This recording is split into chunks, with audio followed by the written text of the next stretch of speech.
Hi students, in this video we're going to apply what we learned in our last lesson, the fundamental theorem of calculus, and use that to determine the area underneath a curve. So after watching this video, you should be able to use the definite integral to calculate the area under a curve. That's basically what those two dot points are saying there. The big thing to remember from our last lesson is that we can write the area under, or the area of the curve can be calculated using this notation. So this here represents the area under my curve between A and B, where f of x is the curve that I'm finding the area underneath of, and that's going to be the antiderivative of f with b subbed in, subtract the antiderivative of f with the value of a subbed in, linking the idea of the area with the antiderivative.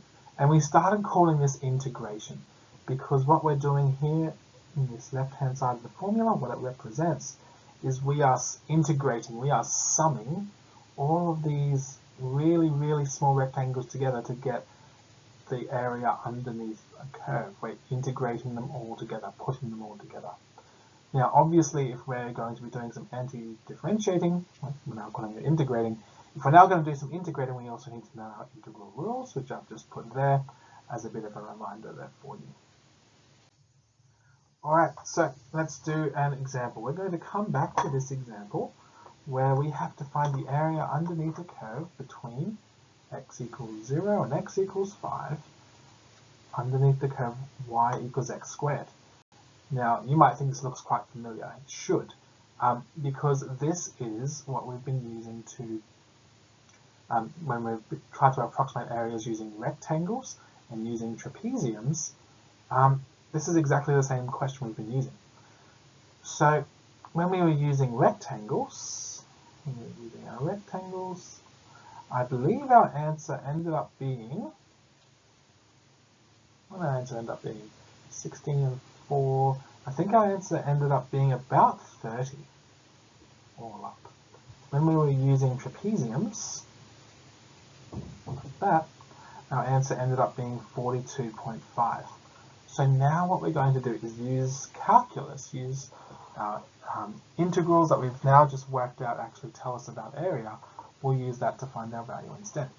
So if we want to find the integral from 0 to 5 of x squared dx, okay, what we need to do is first of all anti-derive it.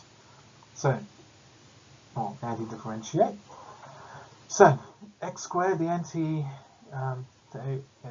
to anti-differentiate x squared, we add 1 to the power, so it's a 3, divide by that new power.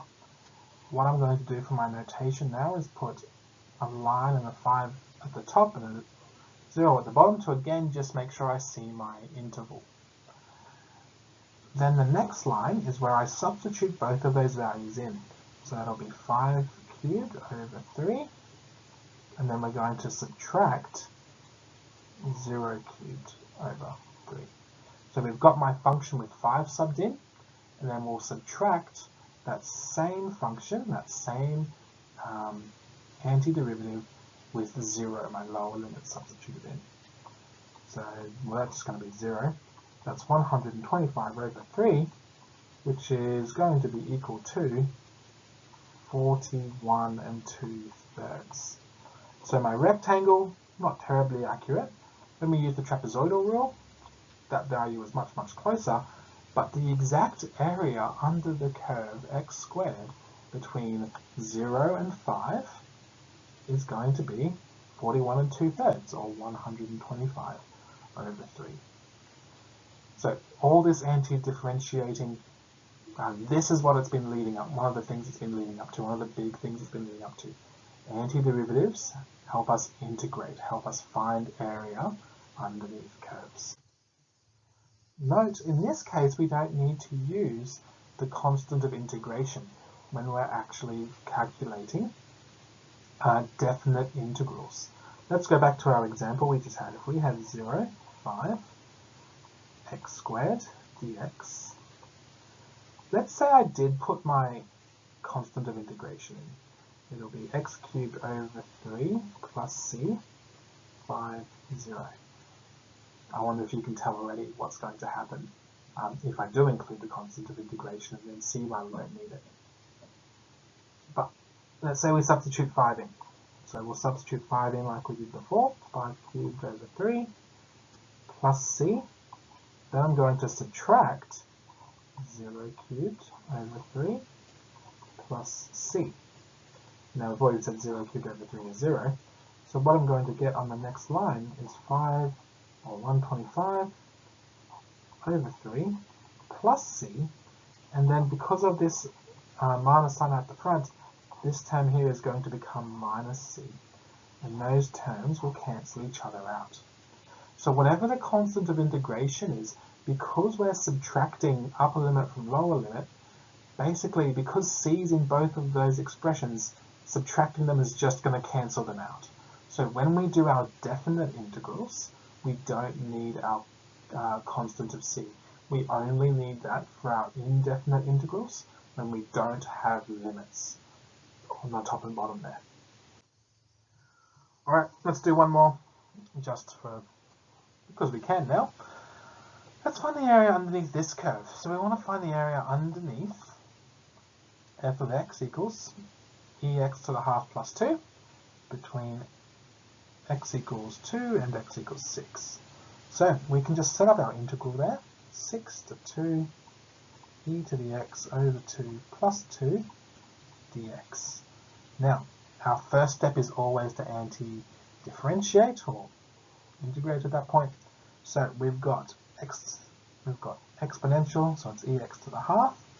We'll divide that by ex by 1/2, sorry, because that's the derivative of the power, it's the coefficient of x, 1/2, plus 2x, and then my limit is from 6 to 2.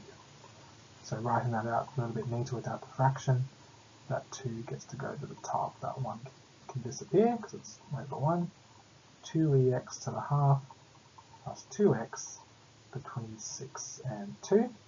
Substituting those values in, 2e to the 6 on 2 plus 2 times 12 minus 2e to the 2 on 2 plus 2 times 2. That's 2e to the 3. That's not going to be 2 times 12. I went too fast. That'll be 2 times 6, which does give us 12. Minus 2e, because 2 over 2 is just going to be 1. And then subtracting 4 as well.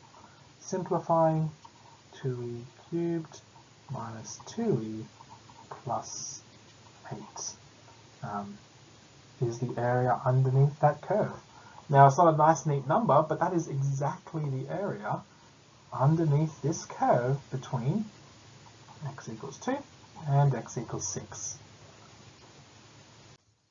Alright, so students, after watching this video, you should be able to use the formula and antiderivatives to calculate definite integrals. That is the area underneath.